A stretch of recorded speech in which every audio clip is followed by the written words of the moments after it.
Bag ఉంటుంది. ఈ outfit తీసుకోండి, మీకు ఆఫీస్కి వెళ్ళే వాళ్ళు కానీ టైం లేని వాళ్ళు ఎక్కడి నుంచి చూసి నేర్చుకోవచ్చు. సపోజ్ మన యంగ్స్టర్స్ అందరూ డెర్మటాలజిస్ట్ దగ్గరికి వెళ్తే చూస్తారు వాళ్ళు.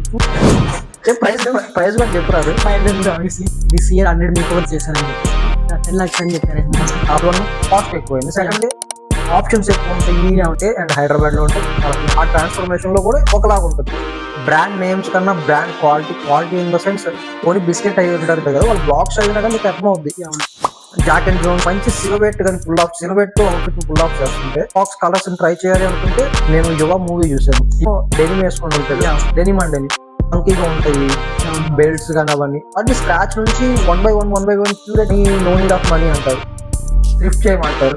నాకు ఒక బైకర్ జాకెట్ తీసుకోవాలని చాలా ఇష్టం. నాకు దీంట్లో ఎక్కువ డీటెయిల్స్ మెయింటైన్ చేసుకుంటాను. నేను కూడా మెయింటైన్ చేసుకోవడం బెటర్. థ్రిఫ్ట్ ఇంకోలా డ్రెస్ చేద్దాం అనుకుంటే మీకు తక్కువ మనీలో అయ్యేది థ్రిఫ్టింగ్ గురించి. ఇలా ఉంటుందంటే వెస్టర్న్ నుంచి నార్త్ వస్తుంది, నార్త్ నుంచి సౌత్ వస్తుంది. నువ్వు మోడలే కదా, నువ్వు సామెత ఉంటుంది కదా, ఎవరిలో చూసి మనం ఏదో వాచ్. నాకు ఏజ్ అంటే చాలా బాగా ఇష్టం. అవుట్ఫిట్స్ ఎందుకు పుల్ ఆఫ్ చేయాలంటే అలాగే ఫాస్ట్ ఫ్యాషన్ ఒకటి ఉంది కదా మనకి. కల్చర్ కన్సల్ట్ అవుతే నీకు ఒక మంచి షాంపూ రికమెండ్ చేస్తాను, లేకపోతే నేను డిఎం చేస్తాను. తక్కువ మనీతో మంచి అవుట్ఫిట్స్